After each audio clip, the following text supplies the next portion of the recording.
자.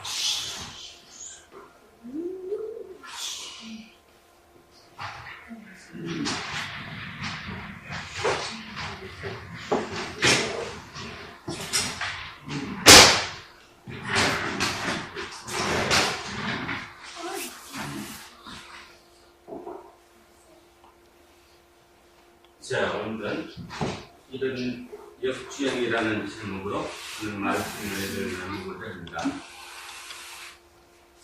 제가 이런 얘기 한번 해보겠습니다. 어떤 어머니가 자녀에게 참고서를 사줬어요. 그랬더니 성적이 올라갔답니다. 이 말과 참고서를 사줬습니다. 그랬더니 그 학생이 공부를 열심히 했습니다. 그래서 성적이 올라갔습니다. 첫 번째 게 맞습니까? 두 번째 게 맞습니까? 두 번째. 다시 할게요. 참고서를 사줬습니다. 그랬더니 성적이 올랐다고 얘기합니다. 또 한 사람은 참고서를 사줬습니다. 그랬더니 그 학생이 열심히 공부를 했습니다. 그래서 성적이 올랐습니다. 어느 게 맞냐고? 첫 번째 게 맞아요? 두 번째 게 맞아요? 두 번째 게 맞죠. 여러분은 신앙은 어떻습니까? 믿었으니까 그냥 구원을 받았다? 믿으니까 모든 게 잘 되더라? 두 번째, 믿었어요. 그랬더니 성령이 임했고 그 성령을 순종하고 따라서 열심히 진짜 날마다 그 구원을 이루기 위해서 애썼어요. 그랬더니 구원을 받았다? 아니면 그죠? 영생을 얻었다? 어느 게 맞습니까? 당연히 뒤에 게 맞죠. 아니 이거 웃을 일이 아니라 심각한 얘기를 하는 것입니다. 대부분들은 이렇게 생각합니다. 그냥 참고서를 샀으니까 사주면 공부를 잘한다. 그거와 똑같은 개념으로 예수를 믿기만 하면 그냥 무조건 구원받고 모든 게 잘 된다. 만사형통이다. 이게 잘못됐다라는 거죠. 그래서 우리는 그 사이에 있는 그 본질을 깨달을 수 있어야 되는데 그 본질이 뭐냐 하면 결국 공부입니다. 신앙도 결국 공부예요. 신앙도 머릿속에 뭔가 터져야 이게 깨달아져야 뭔가가 모이는 거지. 그게 없는 신앙은 끝없이 반복되고 그 끝없는 신앙 때문에 결국 우리는 죽게 되는 거고 세상으로부터 조롱을 당하는 거죠. 제가 오늘 또 수업을 한번 하겠습니다. 이 시각적으로 써놓고 해야 머릿속에 좀 남을 것 같아요. 수십 년을 대기고 맨날 본문을 들어도 뭐합니까, 그죠? 기억이 안 되는데, 왜 그런지는 모르는. 자, 그래서 오늘은 역주행이라고 아주 과감한 표현을 썼습니다. 자, 이런 문장을 제가 읽은 적이 있습니다. 뉴스에 어떤 차 한 대가 고속도로에서 역주행한다고 뉴스에 보이는 거예요. 근데 그 고속도로가 마침 우리 남편이 그 길로 가고 있는 중이거든요. 그래서 아내가 남편에게 전화를 했어요. 휴대폰으로. 여보, 지금 뉴스에 나왔는데 당신 달리는 그 고속도로에 차 한 대가 막 역주행한다고 그랬더니 남편이 뭐라고 그랬게? 한 대가 아니라 수천 대가 나를 위해서 온대. 못 알아들었지 지금. 자, 그러면입니다. 우리가 세상을 통해서 얘기할 때, 끝없이 얘기할 때, 세상이 얘기하는 것은 이렇게 가는 거예요. 여기서 향해서 이렇게 가죠. 이렇게. 모두가 이쪽을 향해서 간다, 이 말입니다. 근데 그 중에 차 한 대가 가다가 말고 거꾸로 돌아오는 거예요. 거꾸로 돌아오는 거. 이거 역주행이잖아요. 역주행 맞죠? 저는 지금까지 이거를 묵상하면서야 우리가 진짜 좀 심각하게 받아들이지 못한 게 뭐였냐 하면 이렇게 생각했어요. 가다가 딴 길로 다시 오면 된다라고 생각했던 거예요. 그러면 딴 길로 오면 아주 쉽습니다. 예를 들어서 가는 길이 이 길이고 오는 길이 이 길이라면 남들은 일로 갈 거고 나는 돌아오면 되니까. 아니더라는 것입니다. 신앙은 결국 이렇게 가는 이 길에서 내가 되돌아서는 거예요. 역주행이 일어나는 거죠. 내가 역으로 주행한다는 것입니다. 이것을 우리는 뭐라고 그러느냐 하면 회개라고 얘기합니다. 회개는 돌이키는 거죠. 모든 차가 저쪽으로 갑니다. 근데 내가 지금 그쪽을 돌이키는 거예요. 이 회개를 하는 것은 어떤 행위, 형식이 있어야 되잖아요. 이 형식을 우리는 뭐라 그래요? 세대라고 부릅니다. 세대. 어떤 형식을 부여하죠. 의식을. 이 세대 의식을 통해서, 의식을 왜 하는 거예요? 지금까지 이쪽을 향해 갔던 나는 죽고 다시 이쪽으로 가는 나로 새롭게 태어났다라는 거예요. 하나님을 향해서 가는 이쪽으로 내가 새롭게 태어났다. 이걸 세대라고 그러죠. 그래서 세대를 받으면 뭐가 일어나는 거예요? 죄사함이라고. 오늘 성경대로 얘기하면 죄가 사해졌다는 거예요. 그러면 죄가 뭐였습니까? 죄가 하나님을 향하는 게 아니라 세상을 향한 거. 이거를 재물이라고 얘기하죠. 재물. 자, 한번 보겠습니다. 마태복음 6장 24절 한번 보십시오. 마태복음 6장 24절입니다.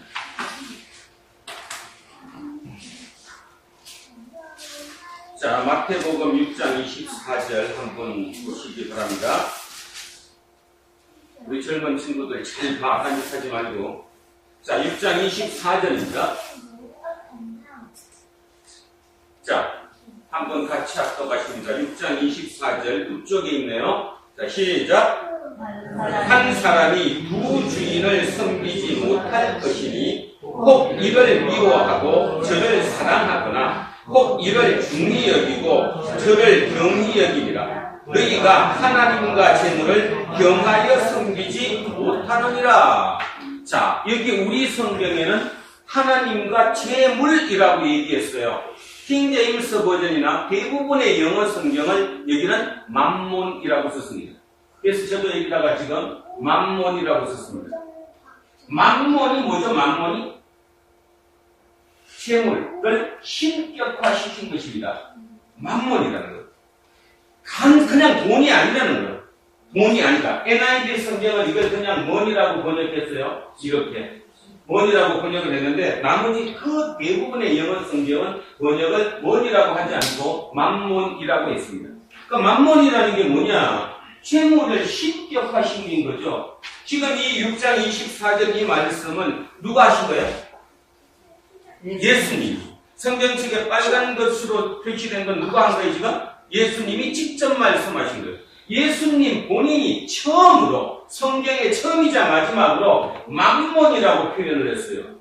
신이라는 겁니다. 돈이 신이라는 거예요. 그냥 단순한 돈이 아니라는 거예요. 그 돈과 나를 겸하여 섬길 수 없다. 자, 여기 한번 보십시오. 절대로 겸하지 못하죠.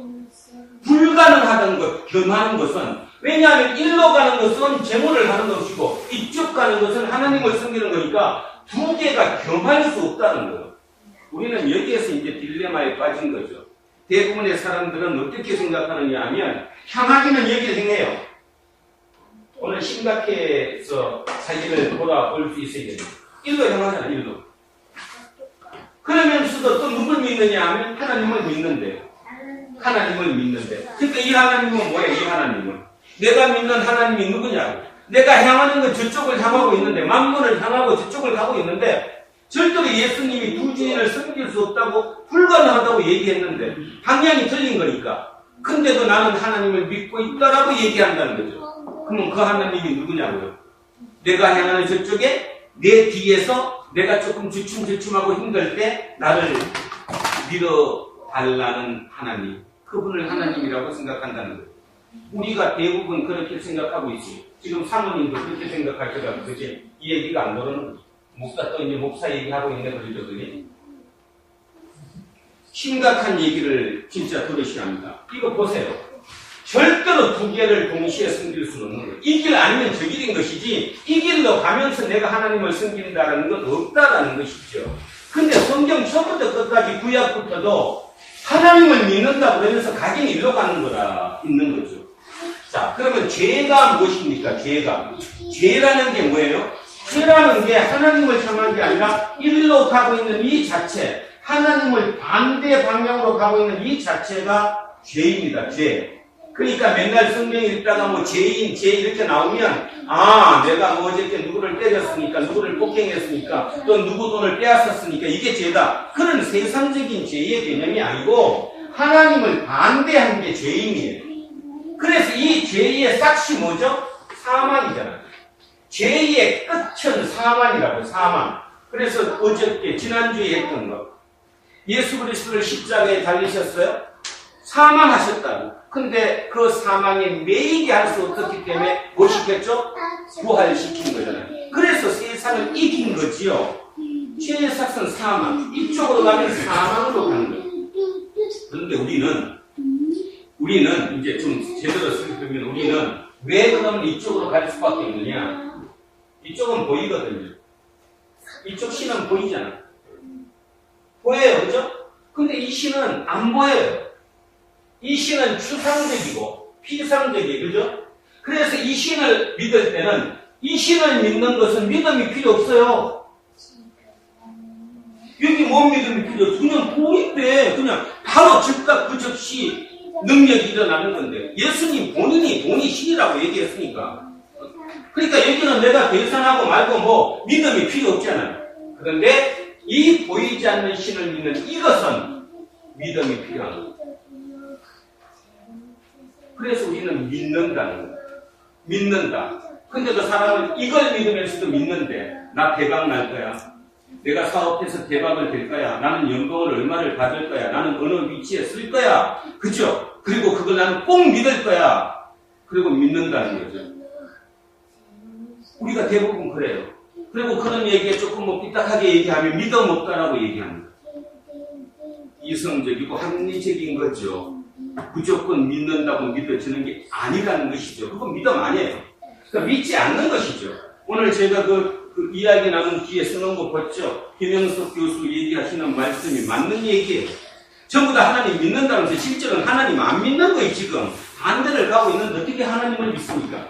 자, 이렇게 가고 있다. 죄의 끝은 사망이다. 사망에서 건져내셨다. 그게 부활이다. 자, 두 번째 문제. 우리는 그래서 필요한 게 믿음이 필요하다. 믿음이라는 것은 보이지 않는 신인 하나님을 믿음으로밖에 얘기는 못 간다. 왜냐하면 보이질 않기 때문에 그렇다. 두 번째, 뭐가 필요하냐? 소망이 필요하다. 소망이 필요하죠. 아, 내가 꼭 이렇게 하나님께 가서 영생을 얻을 거야. 자, 소망이 필요해. 그 다음에 사랑이 필요하다. 믿음, 소망, 사랑. 근데 여기 한번 보시죠. 믿음과 소망과 사랑. 그 중에 제일은 뭐다? 믿음, 소망, 사랑. 그 중에 제일은?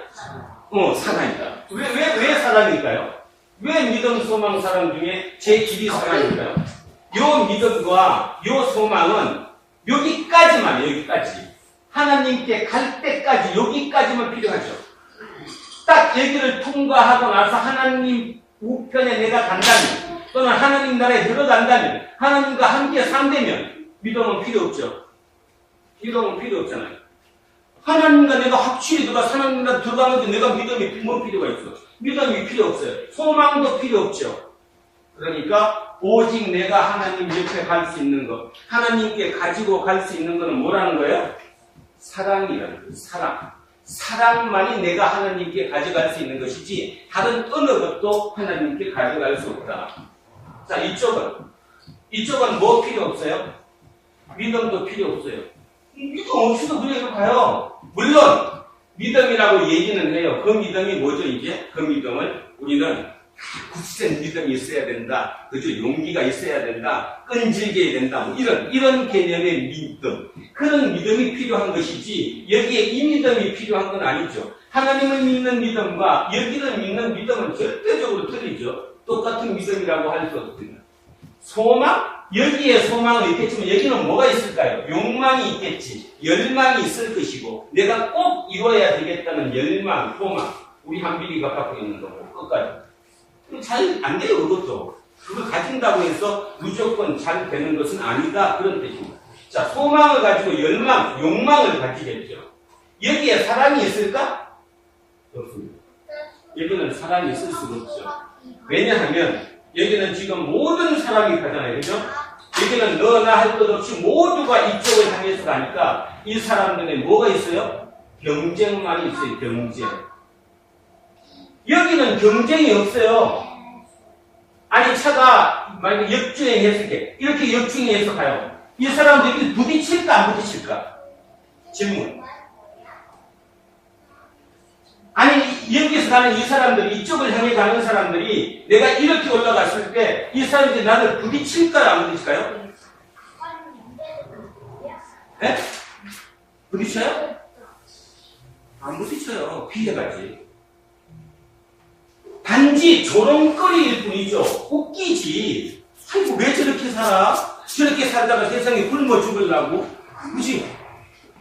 조롱합니다. 비웃죠. 그들은 비웃어요. 비웃지 자기가 나를 부딪히진 않지. 그럴 이유가 없으니까. 왜냐하면 이들의 경쟁 상대는 아니니까. 난 새로운 펜을 아니에요. 경쟁 상대가.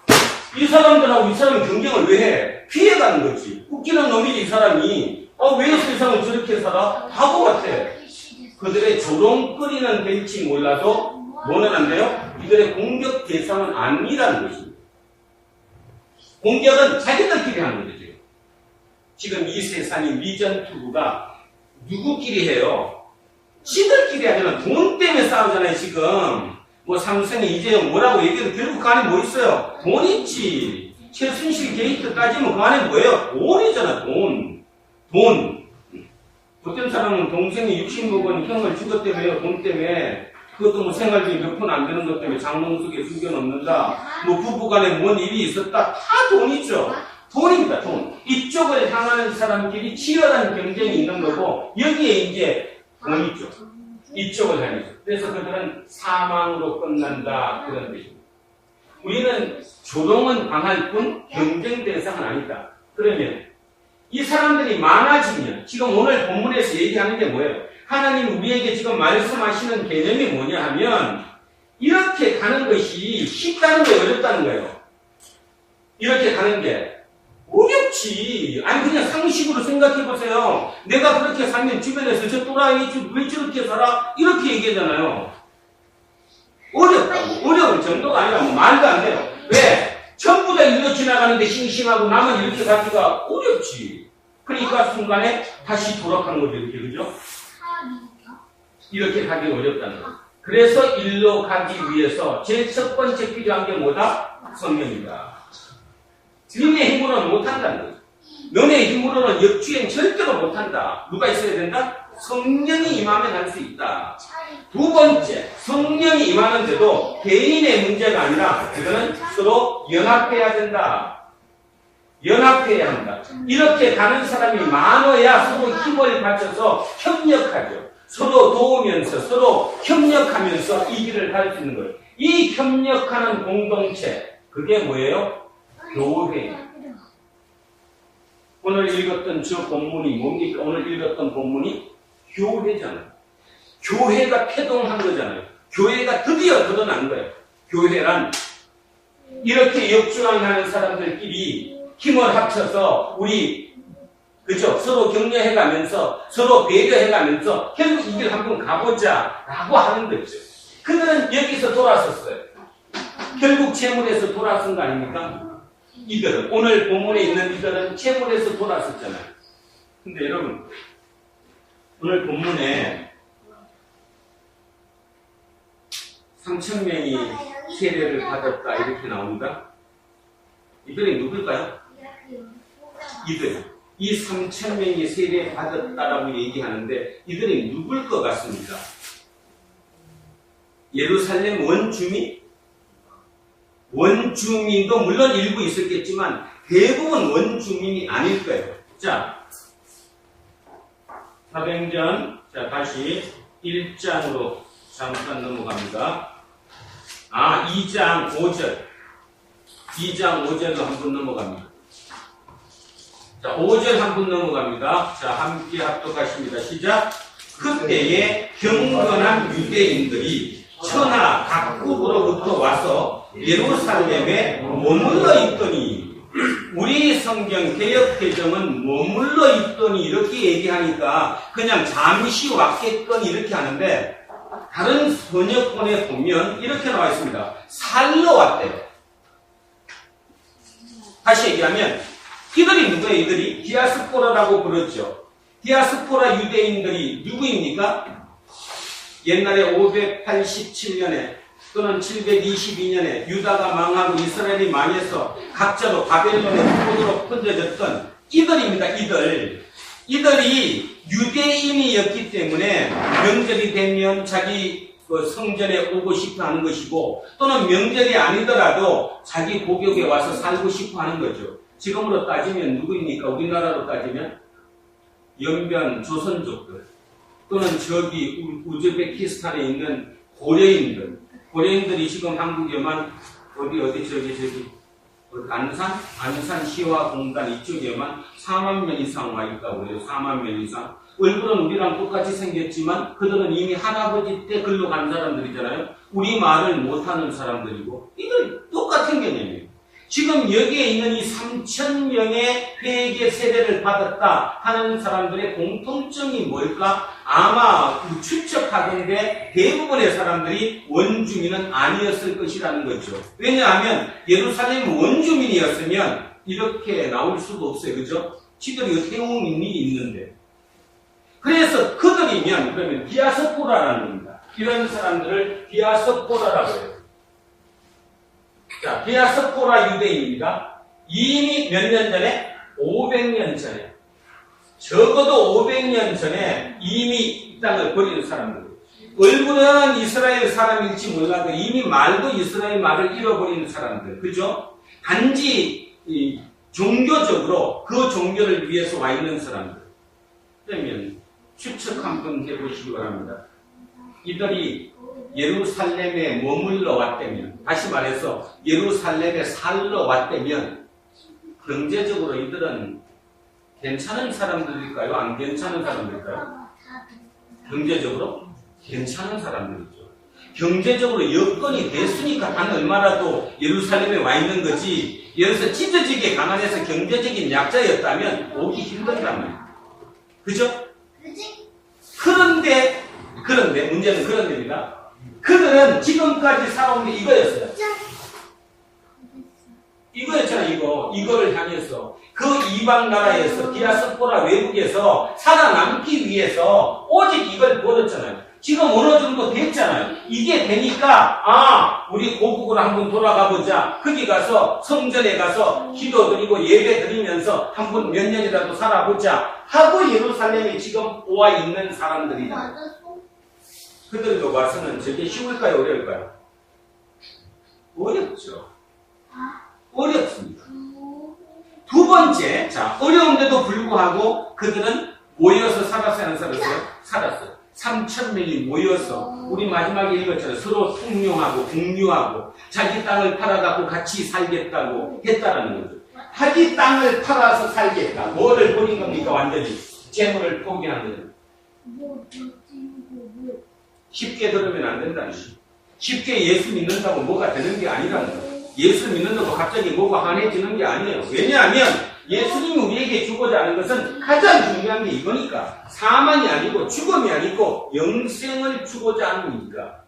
이건데 우리는 지금 계속 착각을 하고 있는 거예요. 지금 이거를 향해서 가면 네가 이 땅에서 살 만큼의 재물은 내가 너에게 준다는 거잖아요.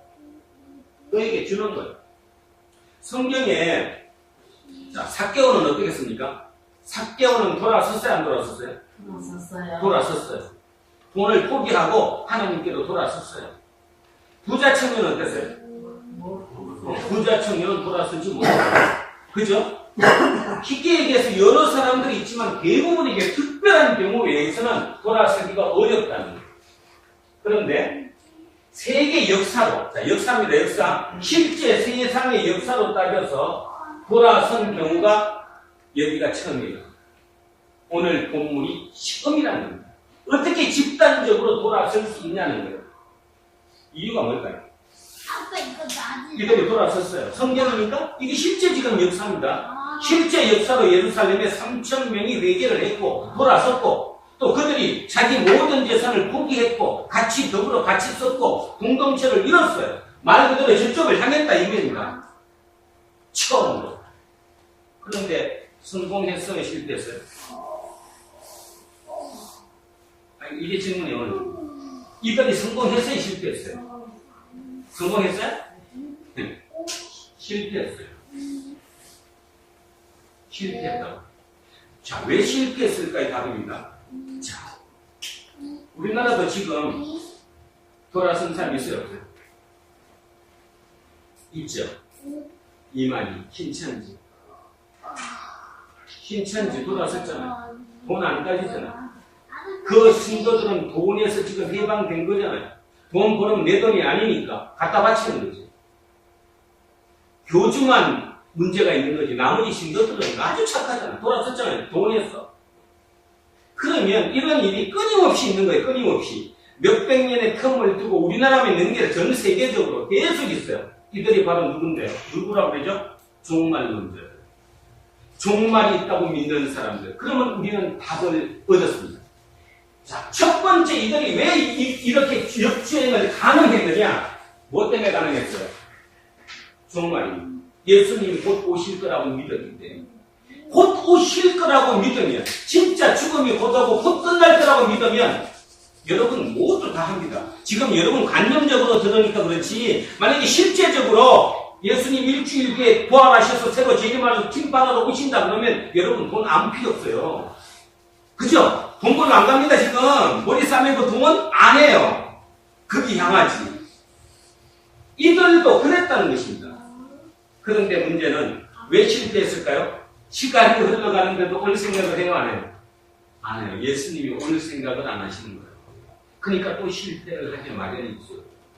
인간의 역사는 이렇게 끊임없이 반복돼 가는 것 뿐인데, 중요한 사실 하나는 뭐냐 하면, 인류 역사가 과학적인 어떤 발전이나 삶의 발전적인 면에서는 이쪽을 추구하는 사람, 이 재물을 추구하고 돈을 추구했던 이들에 의해서 역사가 흘러간 것 같지만 가만히 진짜 속 깊이를 따져보면 전혀 반대로 이쪽을 버리고 하나님 쪽을 향해 갔던 그 소수에 의해서 이 지구의 역사가 오늘까지 온 거예요. 그거를 이해 못하면 안 된다는 것입니다. 그거를 이해 못하면. 그것을 이해 못하면 내 삶은 이거 말도 안 되는 거예요. 뭐 예수 믿어서 덕받을 게 아무것도 없는데. 전혀 없잖아요, 전혀. 그죠? 그 다음에 하나 제가 요즘 들어와서 진짜 기도하면서 희망을 얻는 게 하나가 뭐냐면, 세상에 이렇게 저쪽을 향하는 사람들이 조금씩 늘어나게 되면 세상은 저들을 뭐 한다는 겁니까? 존중하고 존경한다는 것입니다. 오늘 본문 마지막에서도 나와요. 그죠? 세상이 어떻게 돼요? 저들을 경이 없게 봐요. 이거를 기적이라고 보고 이거를 기사라고 봤다는 거예요. 그러니까 이 행동 자체가, 이들이 이렇게 변한 이 자체가 기적이고 기사고 이적이라는 것입니다. 뭐 병을 고치고 갑자기 뭐가 되고 그것이 아니라 그것이 기적이고 이적이고 기사라는 거예요. 그들에 의해서 이 세상이 여기까지 움직여 왔다라는 것을 잊지는 안 된다는 거죠. 그리고 요즘 들어와서 가만히 보면 진짜 우리가 삶에서 저렇게만 살아주면, 그러니까 단순한 삶이 아니라 내가 하는 사업이든 내가 짓는 농사든 내가 무엇을 하든 간에 거기에서 진짜 이쪽을 향한 역주행을 하는, 세상에서 얘기하는 것은 안돼가 되는 역주행의 일이 일어나게 되면 이제는 주변에 사람들이 붙을 것이라는 거예요. 사람들이 와, 맞아, 저기 오라. 그래서 그 오름에 의해서 또 한 시대가 새롭게 시작이 되는 거죠. 그리고 올라가다가 세대가 변하면 부패하는 거고, 부패하면 다시 또 시작하는 거고, 이렇게 올라갔다가 다시 내려오는 이것이 반복된 것이 세상의 역사라는 것입니다. 우리는 지금 어디에 살고 있는가를 생각하셔야 되고, 진짜 예수를 믿는 게 무엇인지를 분명히 알아들을 수 있어야 된다는 것입니다. 자, 그 생각을 하시면서 오늘 본문을 차분히 한번 보시기 바랍니다. 자, 시작합니다. 37절 시작합니다. 그들이 이 말을 듣고 마음에 찔려 베드로와 다른 사도들에게 물어 이르되, 형제들아, 우리가 어찌할까 하노? 자, 그들이 이 말을 들었어요. 이 말이 뭐죠? 지난주에 마지막이었는데 뭐였죠? 이 말이 뭐였어요? 너희가 십자가에 못 박아 죽인 예수가 죽어 뭐다? 메시아, 그리스도이다. 내가 죽였다는 거예요. 예수를 내가 죽였다는 거예요. 그래서 그 말을 듣고 마음에 찔렸어요. 오늘 여러분 마음에 찔려야 되는데 마음에 찔리기가 참으로 어렵습니다. 요즘 제가 진짜로 많이 느끼고 많이 마음속으로 기도하고 마음속으로 새기는 것 중에 하나, 은혜 받았다는 소리 듣지 말자. 듣는 거는 진짜 은혜 받았을 때 한번 들어보자. 예전에 저도 인간이잖아요. 인간이니까 이제 원래 7월 17일이면 제가 목사 안수 받은 지 정확하게 10주년이 됩니다. 만 16년. 짧지 않은 시절 있죠. 짧지 않는 동안 여기까지 오는 동안에 과연 어떻게 이루어졌는가. 너무 눈물 날 정도입니다. 왜냐하면 10년 전 목사를 연수를 받을 때 그 시점과 지금 17년의 시점은 완전히 이제 바뀌었기 때문이지요. 그럼 이걸 누가 바뀌었냐는 거예요. 내가 노력해서? 아니요. 내가 노력해서 바뀌지 않았습니다. 예수님께서, 주님께서 진짜 나를 이끌어 주셨고 모든 환경을 통해서 그죠? 여기까지 오게 한 거죠. 근데 감사한 게 뭐냐 하면 그래도 저는 이쪽으로 향하는 건 많이 적어요. 여러분이나 나보고 어떻게 볼지는 모르겠지만 저는 진짜 이쪽으로 향하는 거는 많이 적습니다. 그래도 이쪽 이상을 꿈을 하나님을 향하려고 하지. 자, 역행을 해요. 역주행은 주변으로부터는 요거는 없죠. 조롱받는다고 얘기했어요. 그러나 그들이 나를 공격하지는 않는다는 거. 절대로 공격은 안 합니다. 대신에 비웃지, 조롱하게. 이거 저렇게 살아서 어떡하려고.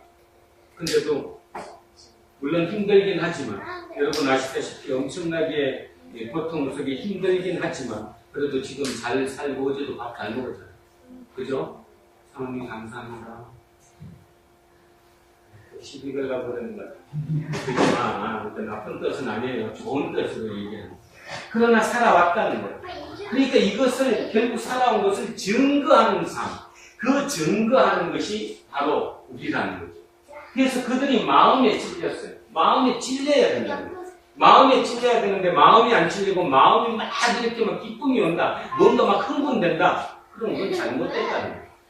그 대부분의 성도들이 은혜를 받았습니다 하는 건 어떨 때요? 마음이 뭔가 될 것 같고 곧 뭔가 이루어질 것 같고 그렇게 이끌어졌을 때 은혜 받았다라고 얘기한다는 거예요. 근데 실은 그것이 은혜 받은 것은 아니다. 마음이 찔려야 한다. 자, 히브리서 한번 가볼까요? 히브리서.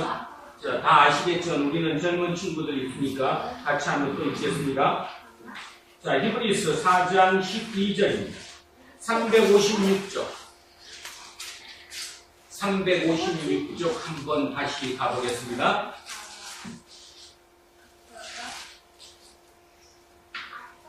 자, 4장 12절. 356쪽, 히브리서 4장 12절. 자, 같이 합독하십니다. 하나님의 말씀은 살아있고 활력이 있어서 자위의 날선 어떤 검보다도 예리하여 혼과 영과 및 관절과 골수를 찔러 쪼개기까지 하며 또 마음의 생각과 뜻을 판단한대요. 자, 여기서 이제 몇 가지만 하겠습니다. 말씀이 나한테 들어오면 그 말씀이 내 영과 혼을 쪼갠다는 거, 분리한다는 거. 영과 혼을 분리해요. 지금 영과 혼이 붙어 있을 때 이런 문제가 많이 나오잖아요. 내 힘으로 못하니까 영과 혼을 완전히 분리한다. 그러면 여기서 이제 질문 하나를 드립니다. 하나님의 말씀은 혼으로 듣습니까? 영으로 듣습니까? 뭘로 들어야 합니까? 하나님의 말씀은 뭘로 들어야 나한테 들어갑니까? 영으로 들어가요.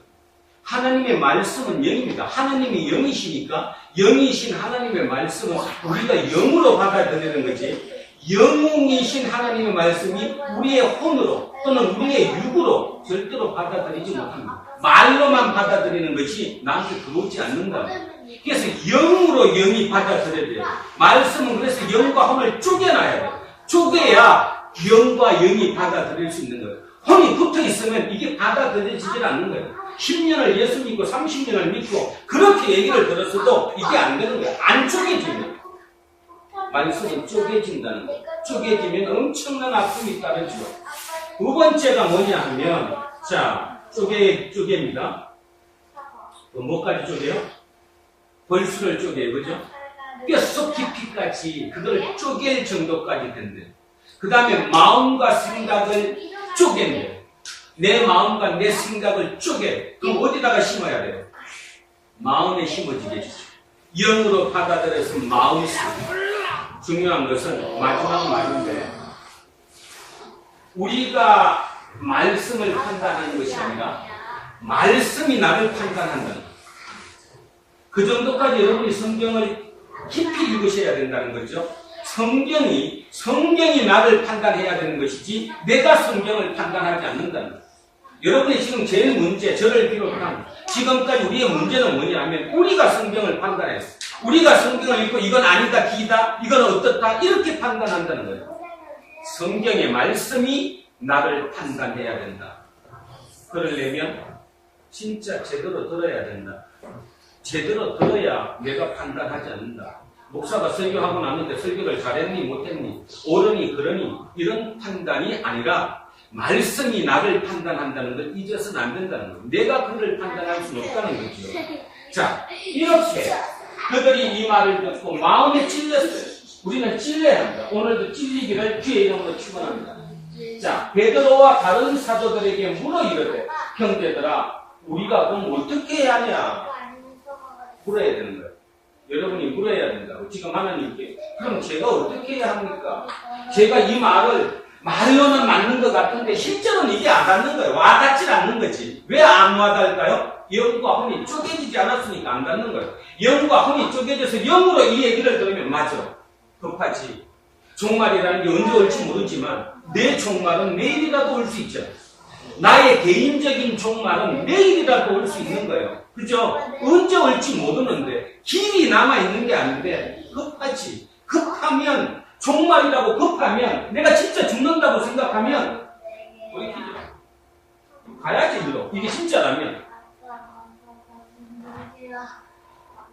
진짜라면 가야 되는 거 아니에요? 개인적인 종말은 언제든지 올 수 있습니다. 또 나이에 관계없잖아. 나이에 관계없이 이상적인 사고를 통해서도 사람은 죽을 수 있는 거니까 돌아타야 된다. 이게 말씀이에요. 이게 성경이었고 근데 우리가 지금 얼마나 우리가 성경을 잘못 판단했는가를 한번 해보는 거죠. 자, 그래서 우리가 어찌 해야 되느냐? 그럼 어떻게 해야 돼? 이렇게 물었더니 베드로가 이르되 너희가 회개하라. 자, 첫째 나왔습니다. 회개하라. 돌이켜라. 역주행하라. 근데 역주행이 쉽지 않다. 자, 그래서 각각 예수 그리스도의 이름으로 세례를 받으라. 세례는 예식이다.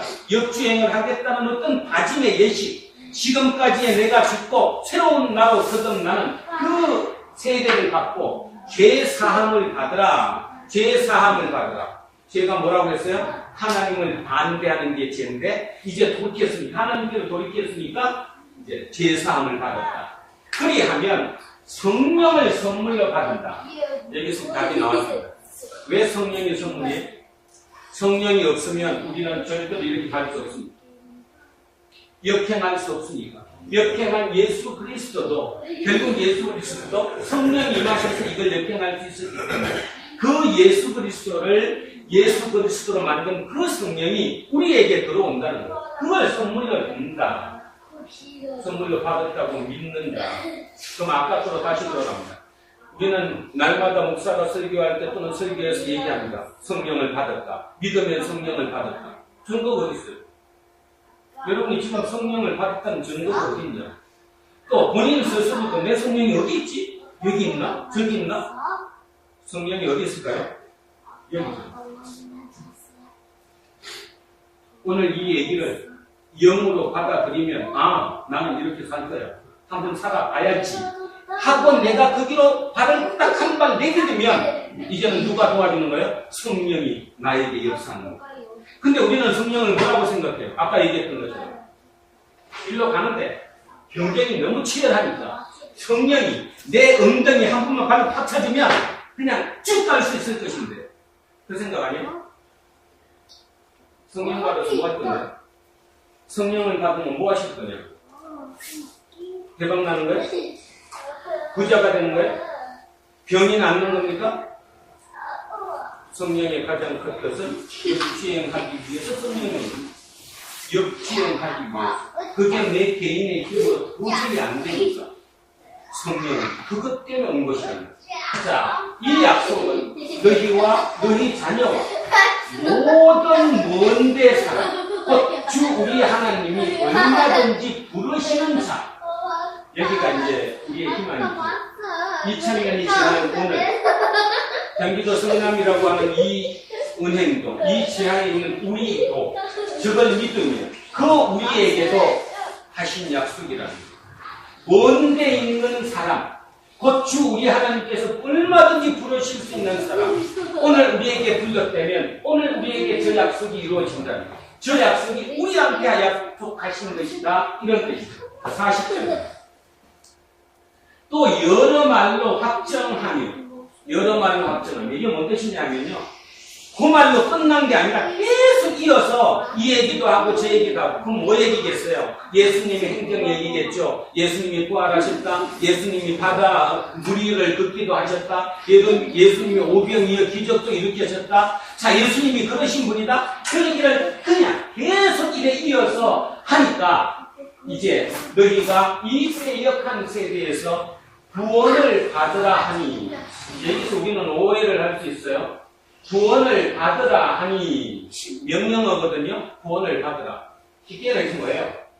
이 패역한 세대 전부 다 이거에 잠겨서, 이 패역하다는 말은 표현 안 해도 알죠. 악한 세대, 지금 여러분이 사는 세대잖아. 이 세대에서 돌이키라는 거예요. 돌이키면 구원 받는다. 그래서 빠져라. 이제 그들하고 생각을 바꿔서 돌려 나와라, 이 얘기죠. 그래서 구원을 받으라. 받을까 말까, 받을래 안 받을래, 이것이 아니라 명령하는 것입니다. 패역한 세대에서 구원을 받으라. 빠져나와라. 거기서 빠져나와라. 자, 그 말을 받은 사람들은 세례를 받음에 이날의 신도의 수가 3,000가 더하더라. 3,000명. 어떻게 세례 받았을까요? 우리처럼 그냥 물에다가 물 한 방울 이렇게 또 끓여서 세례 받을까요? 절대 그렇게 했겠습니까? 아니요. 물에다 집어넣었어요. 강에다가. 그러면은 예루살렘에 물만 있는 곳이면 어디든지 갔겠죠. 그리고 집어넣었다 뺐겠죠. 그죠? 3,000명을 했으려면 베드로 혼자서 했을 일은 없을 것이고, 누가 했겠습니까? 12명의 사도들이. 그 사람들 물 있는 데는 다 가서 그냥 집어넣고 다 빼주고 세례를 줬겠죠. 자, 그래서 그 세례를 받았어요. 자, 그랬더니 그들이 사도의 가르침을 받아 서로 교제하고 떡을 떼며 오로지 기도하기를 힘씁니다. 여기에 떡을 떼며 밥을 먹었다는 개념이 아니고요. 성찬식했다는 거. 우리로 따지면 성찬식을 매일 했잖아요.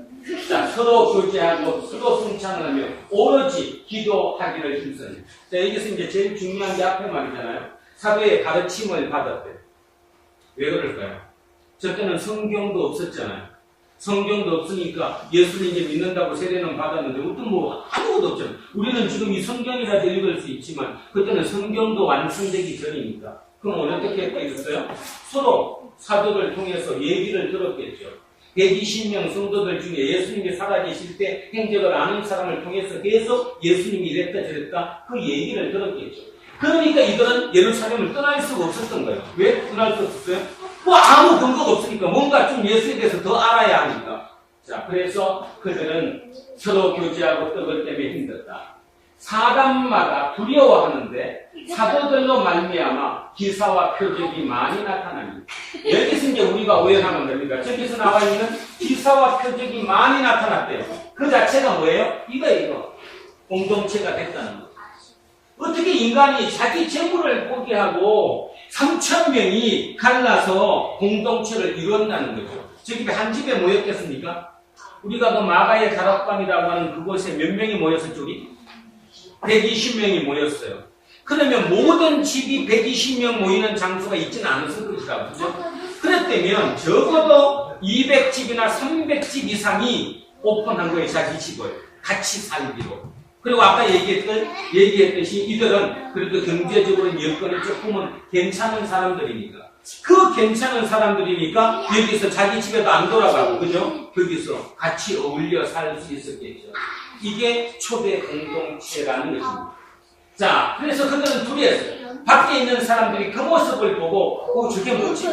어떻게 저럴 수가 있지? 어떻게 인간이 저렇게 같이 서고 살 수 있어? 어떻게 지집을 팔아갖고 같이 놀았어?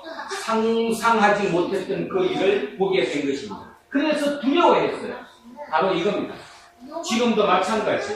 뭐 신천지나 이렇게 이단이라고 우리가 부르는 그것들이 공동체 생활하면서 돈을 무시하고 갖다 바치는 이것이 옳은 게 아니라 그들도 뜻은 괜찮았는데 뭐가 문제가 되느냐 하면 그 돈을 모아서 위에 있는 교주가 문제가 되는 거죠.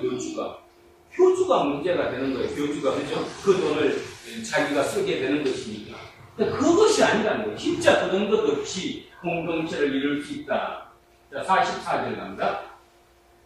믿는 사람들이 다 함께 있어 모든 물건을 서로 통용하고 서로 같이 쓰고 재산과 소유를 팔아서 각 사람의 필요를 따라 나누어 주며 날마다 마음을 같이하여 성전에 모이기를 힘쓰고 집에서 떡을 떼며 기쁨과 순전한 마음으로 음식을 먹고 하나님을 찬미하며 온 백성에게 칭송을 받으니 여기가 답입니다. 그죠? 그런 공동체가 칭송을 받아야 돼요. 칭송을 받는 방법을 오늘 우리는 알았어요. 여기 있는 사람들이 갑자기 대박을 나고 갑자기 돈을 많이 보이고 하던 일이 잘 되고 얘들이 다 좋은 대학 들어가고 그것 때문에 칭송 받는 게 아니라는 거예요. 근데 우리는 진짜 그것이 칭송인 것 같지만 그게 칭송이 아니라는 거예요. 그것이 칭송이라고 알고 100년 정도 왔던 이 나라 기독교가 대독교가 됐어요. 뭐 심각할 정도로 됐어요. 여러분은 믿는 사람이니까 나는 괜찮다 할지 모르지만 밑에 후세로 들어가면 저 정중히 세계에 들어가면 과연 기독교인이 남아있을까? 지금 심각하게 나오는 쪽은 앞으로 30년 내에 사라질 정도의 1위가 기독교라고 얘기합니다. 그러니까 30년 뒤면 제 이제 35 정도 한국에서 기독교가 없어진다는 거예요. 학자들의 연구 결과입니다. 근데도 우리는 그게 전혀 끄떡도 안 해요. 나만 되면 되니까. 내가 지금 우리 집은 열심히 믿으니까. 믿는 게 아니라는 거죠. 믿음이 뭔가를 정확하게 알아야 된다는 얘기예요. 그죠? 자, 그래서 하나님을 찬미하며 또 온 백성에게 칭송을 받으니, 자, 칭송을 받을 수 있게 됐을 때, 그러는 공동체가 진짜 주변 사람들로부터, 우리 개인 사람들로부터, 주변 사람으로부터 칭송을 받을 수 있게 될 때, 칭송을 받기 전에 따르는 게 뭘까요? 조롱이죠. 조롱이야. 어떻게 저렇게 살아? 참 바보 같아. 멍청한 거 아니야? 저들이 저주받은 거겠지. 이런 소리도 들을 수 있을 것이라는 거죠.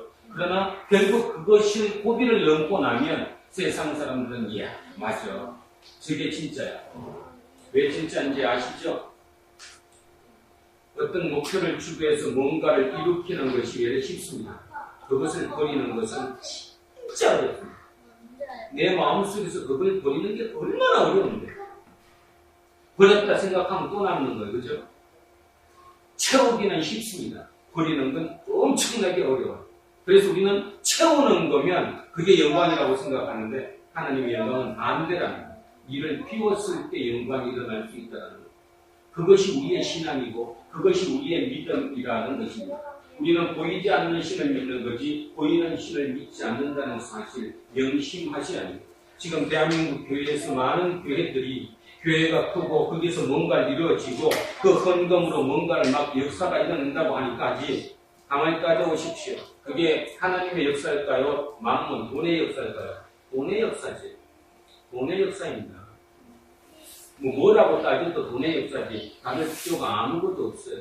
자, 그래서 우리 다시 한번 본론으로 들어가 봤더니 오늘 사도행전 2장 37절로 47절까지 초대교회에서 하나님께서 우리에게 보여준 초대교회의 역사를 우리는 봤습니다. 세상으로서 칭송받는 방법이 뭔가도 봤습니다. 그러면 이제 우리는 여기서 엄청난 걸 얘기해야 됩니다. 우리가 살아갈 우리의 믿음은 역주행이라는 사실. 남들은 다 저쪽을 향해 가는데 내가 반대를 향해서 간다는 거. 역주행 어마어마하게 어렵다는 거. 그냥 쉽게 내가 마음 먹는다고 갈 수 있지 않다는 거. 그러니까 날마다 가다가 다시 돌아섰다가 멈췄다가 또 한 발자국 가는 이런 모습이 신앙이라는 사실. 그랬을 때 그 신앙 공동체가 결국 하나님을 드러낸다는 사실을 잊지 않는 저와 여러분 되시기를 주의 이름으로 축원합니다.